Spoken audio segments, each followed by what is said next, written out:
ಕುಶಲವೇ ಕ್ಷೇಮವೇ ಸೌಖ್ಯವೇ welcome back to this channel. Subscribe ಆಗಿದ್ದರೆ ಸಬ್ಸ್ಕ್ರೈಬ್ ಆಗಿ, ಹೀಗೇನೆ ಸಪೋರ್ಟ್ ಮಾಡ್ತೀರಿ. ಹೆಂಗೆ ಶಾಫ್. ನಮಸ್ಕಾರ ಎಲ್ರಿಗೆ, ಜನಾರ್ದನ್ ಥರ ಮಾತಾಡ್ತಿರೋದು. Welcome back to the channel. Bharat Zimbabwe ವಿರುದ್ಧ ಸತತ 2 T20 ಮ್ಯಾಚನ್ನು ಗೆದ್ದಿದೆ. ಫಸ್ಟ್ ಮ್ಯಾಚ್ ಸೋತಿದ್ದೆವು, ಸೆಕೆಂಡ್ ಮ್ಯಾಚ್ ವಿನ್ ಆದೆವು, ಥರ್ಡ್ ಮ್ಯಾಚ್ ವಿನ್ ಆದೆವು. ಇನ್ನು 2 T20 ಮ್ಯಾಚ್ ಉಂಟು, ಅದನ್ನು ಸಹ ಭಾರತ ವಿನ್ ಆಗ್ತದೆ. ಇವತ್ತು ವಿನ್ ಆದಂತಹ ವಿನ್ ಅಂತರ 23 ರನ್. ಜಿಂಬಾಬ್ವೆ ವಿರುದ್ಧ ಫಸ್ಟ್ ಬ್ಯಾಟಿಂಗ್ ಮಾಡಿದಂಥ ಭಾರತ ಬರೋಬ್ಬರಿ 182 ರನ್ ಚಚ್ಚಿದ್ರು. All credit goes to captain Gill ಮತ್ತು ಋತುರಾಜ್ ಗಾಯಕ್ವಾಡ್ ಆ್ಯಂಡ್ ಅಫ್ಕೋರ್ಸ್ ಯಶಸ್ವಿ ಜೈಸ್ವಾಲ್ ಅವರು ಕೂಡ ತುಂಬ ಚೆಂದ ಮಾಡಿ ಆಡಿದರು. ಆ್ಯಂಡ್ ಅದಕ್ಕೆ ಪ್ರತಿಯಾಗಿ ಜಿಂಬಾಬ್ವೆ ಅವರು ಹೊಡಲಿಕ್ಕಾದದ್ದು 159 ರನ್. ಈ ಮ್ಯಾಚಲ್ಲಿ 10 ವಿಕೆಟ್ ಬಿತ್ತು. ಯಾರಾದರೂ ಆಲ್ಔಟ್ ಆದರೆ, ಯಾರು ಆಲ್ಔಟ್ ಆಗಿದ್ದಲ್ಲ, ಒಟ್ಟು ಬಿದ್ದದೆ 10 ವಿಕೆಟ್. 4 ವಿಕೆಟ್ ಭಾರತದ್ದು ಬಿದ್ದರೆ ಜಿಂಬಾಬ್ವೆದು 6 ವಿಕೆಟ್. ಓಕೆ, ಪರಾಗ್ ಅವರಿಗೆ ಚಾನ್ಸ್ ಸಿಗಲಿಲ್ಲ ಪ್ಲೇಯಿಂಗ್ ಇನ್. ನನಗೆ ಸ್ವಲ್ಪ ಬೇಜಾರೈತಿ ಅಂತಂದರೆ, ಪಾಪ ಮಾರೆ ಎಂತ ಮಾಡೋದು. ಫಸ್ಟ್ ಮ್ಯಾಚಲ್ಲಿ ಡೆಬ್ಯೂ ಮ್ಯಾಚಲ್ಲಿ 2 ರನ್ ನೋಡಿದ್ರು. ಸೆಕೆಂಡ್ ಮ್ಯಾಚಲ್ಲಿ ಪರಾಗಿಗೆ ಬ್ಯಾಟಿಂಗ್ ಚಾನ್ಸ್ ಸಿಗಲಿಲ್ಲ. ಅಭಿಷೇಕ್ ಶರ್ಮಾ ಅವರು ಆ ಥರ ಚಚ್ಚಿದ್ರಿಂದಾಗಿ. ಥರ್ಡ್ ಮ್ಯಾಚಲ್ಲಿ ಏನಾಯ್ತು, ಇವತ್ತಿನ ಮ್ಯಾಚಲ್ಲಿ ವರ್ಲ್ಡ್ ಕಪ್ ಸ್ಕ್ವಾಡಲ್ಲಿದ್ದಂತಹ ಜೈಸ್ವಾಲ್ ಅವರು ಬಂದರು, ಜಿಂಬಾಬ್ವೆಗೆ ಬಂದರು. ಆಲ್ ಆಫ್ ಅ ಸಡನ್ ಅವರಿಗೆ ಆಬ್ವಿಯಸ್ಲಿ ಚಾನ್ಸ್ ಕೊಡಲೇಬೇಕಲ್ಲ, ವರ್ಲ್ಡ್ ಕಪ್ ಟೀಮಲ್ಲಿ ಇದ್ದವರು ಮತ್ತು ಬೆಂಚಲ್ಲಿ ಕೂತ್ಕೊಳ್ಳಿಕ್ಕೆ ಆಗ್ತದ. ಜೈಸ್ವಾಲ್ ಅವರು ಬಂದರು, ಸ್ಯಾಮ್ಸನ್ ಅವರು ಬಂದರು, ದೂಬೆ ಅವರು ಬಂದರು. ಸೊ ಇವರು 3 ಜನ ಬಂದದಕ್ಕೆ ಅಲ್ಲಿ ಧ್ರುವ್ ಜುರೇಲ್ ಮತ್ತು ಪರಾಗ್ ಇವರೆಲ್ಲ ಹೊರಗೆ ಉಳಿಯುವ ಹಾಗೆ ಆಯಿತು. ಪರಾಗ್ ಅವರಿಗೆ ಈಗ ಬೇಸಿಕಲಿ ಅವರು ಮೂರು ಮ್ಯಾಚ್ ಆಡಲಿಲ್ಲ ಬಿಡಿ. 2 ಮ್ಯಾಚಿಂದ ಅವರ ರನ್ನು ಕೇವಲ 3 ಅಥವಾ 2 ರನ್. 2 ಮ್ಯಾಚಲ್ಲಿ 2 ರನ್ ನೋಡಿದಾಗ ಆಯಿತು. ಹೋಪ್ಫುಲಿ ಮುಂದಿನ ಒಂದು ಮ್ಯಾಚ್ಗಳಲ್ಲೆಲ್ಲ ಅವರಿಗೆ ಚಾನ್ಸ್ ಸಿಗ್ಬೋದು ಅಂತ ಅಂದ್ಕೊಂಡಿದ್ದೇನೆ. ತುಂಬ ಅಷ್ಟು ಕಾಂಪಿಟೇಷನ್ ಉಂಟು. ಫಸ್ಟ್ ಬ್ಯಾಟಿಂಗ್ ಮಾಡಿದಂಥ ಭಾರತ ಏನು ಫಸ್ಟ್ 3 ಓವರಲ್ಲಿ 41 ರನ್ ಚಚ್ಚಿದ್ರು. ಆ 41 ರನ್ನಲ್ಲಿ ಒಂದು 20 ರನ್ ಜಿಂಬಾಬ್ವೆ ಅವರ ಫೀಲ್ಡರ್ಸಿಂದವೇ ಬಂತ ಅಂತ. ಹಾರಿಬಲ್ ಫೀಲ್ಡಿಂಗ್, ಓ ಮೈ ಗಾಡ್. ಜಿಂಬಾಬ್ವೆ ಏನಾದರೂ ಅಪ್ಪಿ ತಪ್ಪಿ ಚಂದ ಮಾಡಿ ಫೀಲ್ಡಿಂಗ್ ಮಾಡಿದ್ದಿದ್ರೆ ಭಾರತವನ್ನು 150 ರನ್ನಿಗೆ ರಿಸ್ಟ್ರಿಕ್ಟ್ ಮಾಡ್ಬೋದಿತ್ತ ಅಂತ. ಒಂದು 30 ರನ್ ಬಿಟ್ಟು ಕೊಟ್ಟಿದ್ದಾರ ಅಂತ ಕಳಪೆ ಫೀಲ್ಡಿಂಗಲ್ಲಿ. ಎಂಥ ಕೆಟ್ಟ ಫೀಲ್ಡಿಂಗ್ ಅಂತಂದರೆ, ಡೈವ್ ಹೊಡೆದು ಕೈಗೆ ತಾಗಿ 4 ಹೋಗೋದು ಅದೆಲ್ಲ ಬಿಟ್ಟಾಕಿ, ಕೈಗೆ ಬಂದ ಬಾಲ್ ನಿಧಾನಕ್ಕೆ ಬರ್ತಾ ಉಂಟು, 1 ರನ್ ಆಗ್ಬೋದಷ್ಟೇ, ಆ ಬಾಲ್ ಕೈಗೆ ತೆಗಿಯೆಲ್ಲ 4 ಹೋಗ್ತಾ ಇತ್ತು. ಸುಮಾರು ಇನ್ಸಿಡೆಂಟ್ ಆಯಿತು. ರಾಜಾ ಅವ್ರಿಗಂತೂ ತಲೆ ಕೆಟ್ಟೋಗಿರ್ಬೋದು, ಸಿಕಂದರ್ ರಾಜಾ ಅವರಿಗೆ. ಫಸ್ಟ್ 3 ಓವರಲ್ಲಿ 41 ರನ್ ಚಚ್ಚಿದ್ರು. 4 ಓವರ್ ಆದಾಗ ಒಂದು ಅರೌಂಡ್ 50 ಆಗಿತ್ತು ಅಂತ ಕಾಣ್ತದೆ.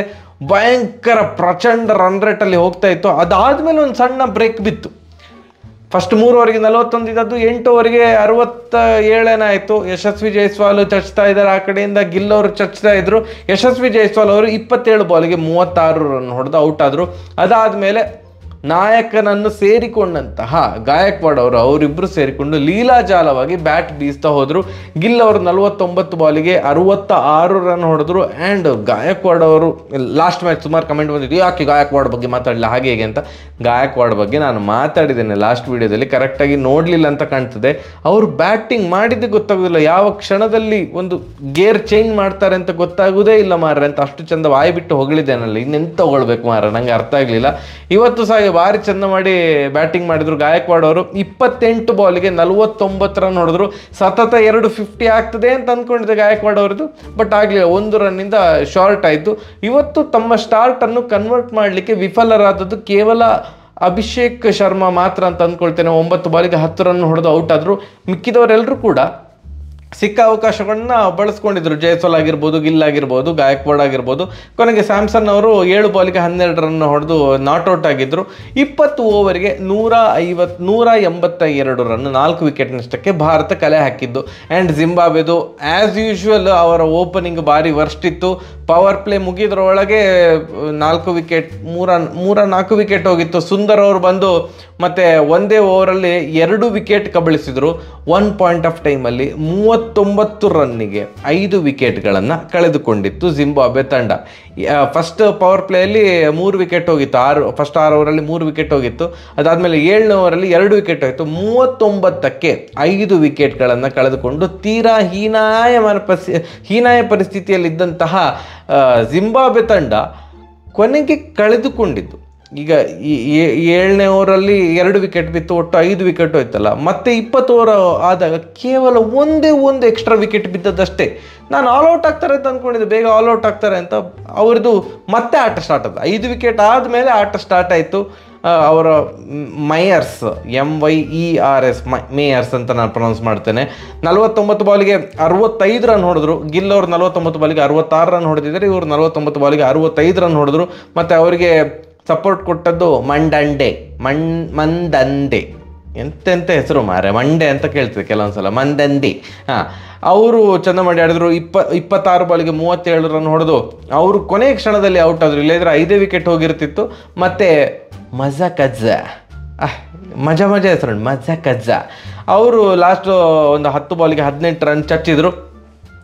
But it was too late. ಅವರ ಒಂದು ಏನು ಹೊಡೆಬಡೆಯ ಆಟ ಸ್ಟಾರ್ಟ್ ಆದಾಗ ಇಟ್ ವಾಸ್ ವೆರಿ ಲೇಟ್. ಆದ್ದರಿಂದ 23 ರನ್ಗಳಿಂದ ಜಿಂಬಾಬ್ವೆ ಸೋಲು ಕಾಣುವಾಗಾಯಿತು. ಅವರೆಲ್ಲಿಯಾದರೂ ಅಪ್ಪಿತಪ್ಪಿ ಫೀಲ್ಡಿಂಗ್ ಎಲ್ಲ ಚಂದ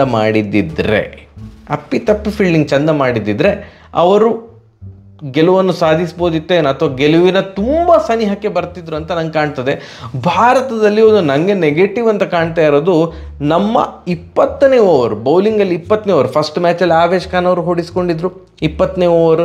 ಸೆಕೆಂಡ್ ಮ್ಯಾಚಲ್ಲಿ ಮುಖೇಶ್ ಕುಮಾರ್ ಅವರು ಹೊಡಿಸ್ಕೊಂಡಿದ್ರು 20ನೇ ಓವರು. ಇವತ್ತು ಥರ್ಡ್ ಮ್ಯಾಚ್ ಮತ್ತೆ ಪುನಃ ಆವೇಶ್ ಖಾನ್ ಅವರು ಐ ಥಿಂಕ್ 17-18 ರನ್ ಬಿಟ್ಟು ಕೊಟ್ಟರು 20 ಓವರಲ್ಲಿ.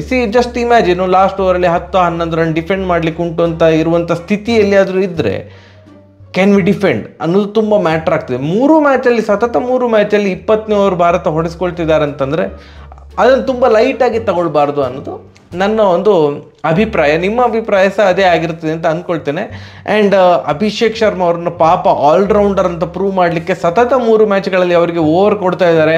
ಫಸ್ಟ್ ಮ್ಯಾಚಲ್ಲಿ ಹೊಡಿಸ್ಕೊಂಡ್ರು, ಸೆಕೆಂಡ್ ಮ್ಯಾಚಲ್ಲಿ ಹೊಡಿಸ್ಕೊಂಡ್ರು, ಥರ್ಡ್ ಮ್ಯಾಚಲ್ಲಿ ಕೂಡ ನಾಯಿಗೊಡ್ದಾಗೆ ಹೊಡಿಸಿಕೊಂಡ್ರು ಅಭಿಷೇಕ್ ಶರ್ಮಾ ಅವರು. ಇನ್ ಬೌಲಿಂಗ್ ದೂಬೆ ಅವರು ಕೂಡ ಇವತ್ತು 2 ಓವರ್ ಅವರಿಗೆ ಸಿಕ್ಕಿತ್ತು. 2 ಓವರಲ್ಲಿ 27 ರನ್ ಚರ್ಚಿಸಿಕೊಂಡ್ರು. ಎಗೈನ್ ಇದು ಶಾರ್ಟ್ ಬಾಲ್ ಆಗ್ತಾಯಿದ್ರು ಲೆಗ್ ಸೈಡ್ಗೆ. ಸೊ ಎಡ್ಜ್ ಆದರೂ 6 ಹೋಗ್ತದಲ್ಲ ಫೈನ್ ಲೆಗ್ ಕಡೆಗೆ. ಸೊ ಲೈನ್ ಆ್ಯಂಡ್ ಲೆಂತ್ ಮೇಲೆ ದೂಬೆ ಅವರು ಕಾನ್ಸಂಟ್ರೇಟ್ ಮಾಡಬೇಕು if he wants to become the allrounder ಅಂತ. ಈಗ ಹಾರ್ದಿಕ್ ಪಾಂಡ್ಯ ಅವ್ರ ಥರ ಒಂದು ರಿನೌಂಡ್ ಆಲ್ರೌಂಡರ್ ಅಂತ ಗುರುತಿಸ್ಕೊಳ್ಬೇಕಂತಂದರೆ ಬೌಲಿಂಗ್ ಮೇಲೆ ದೂಬೆ ಅವರು ಖಂಡಿತವಾಗಿ ಸಹ ವರ್ಕ್ ಮಾಡಲೇಬೇಕು. ಇವತ್ತು ಅವಕಾಶ ಸಿಕ್ಕಿತ್ತು, ಚಂದ ಉಪಯೋಗಿಸಿಕೊಳ್ಬೋದಿತ್ತು. ಎಸ್, ಭಾರತ ವಿನ್ ಆಯಿತು, 23 ರನ್ಗಳಿಂದ ಆರಾಮಾಗಿ ವಿನ್ ಆಯಿತು. But credit goes to Zimbabwe.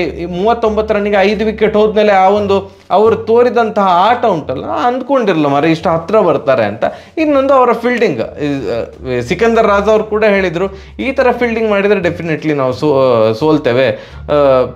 Fielding ಬಗ್ಗೆ ಖಂಡಿತವಾಗಿ ಸಹ ನಾನು ಯಾರನ್ನ ದೂರಬೇಕು ಅಂತಂದರೆ ನಮ್ಮ ತಂಡದ ಫೀಲ್ಡಿಂಗನ್ನೇ ನಾನು ದೂರ್ತೇನೆ, ಅಷ್ಟು ಕೆಟ್ಟದಾಗಿತ್ತಂತ ಅವರು ಪೋಸ್ಟ್ ಮ್ಯಾಚ್ ಪ್ರೆಸೆಂಟೇಷನಲ್ಲಿ ಕೂಡ ಹೇಳಿದರು. ಇಟ್ ವಾಸ್ ಎವಿಡೆಂಟ್ ಫ್ರಸ್ಟ್ರೇಟ್ ಆಗಿದ್ರು ಅಂತ. ಅಂದರೆ ಒಂದು 20-25 ರನ್ ಅಂತೂ ಸೇವ್ ಮಾಡ್ಬೋದಿತ್ತು, ಆಗ ಸ್ವಲ್ಪ ಆರಾಮಾಗಿ ಚೇಸ್ ಮಾಡಲಿಕ್ಕೆ ಆಗ್ತಿತ್ತು ಏನೋ ಅನ್ನುವಂಥ ಭಾವನೆ ಸಿಕಂದರ್ ರಾಜಾ ಅವರಿಗೆ ಬಂದಿದೆ. 4th ಮತ್ತು 5th ಮ್ಯಾಚಲ್ಲಿ ಸಹ ಭಾರತ ವಿನ್ ಆಗ್ತದೆ ಅಂತ ನನಗೆ ಅನ್ನಿಸ್ತಾ ಉಂಟು. ನಿಮ್ಗೆ ಎಂತ ಅನ್ನಿಸ್ತದೆ ಅಂತ ಕಮೆಂಟ್ ಸೆಕ್ಷನಲ್ಲಿ ತಿಳಿಸಿ.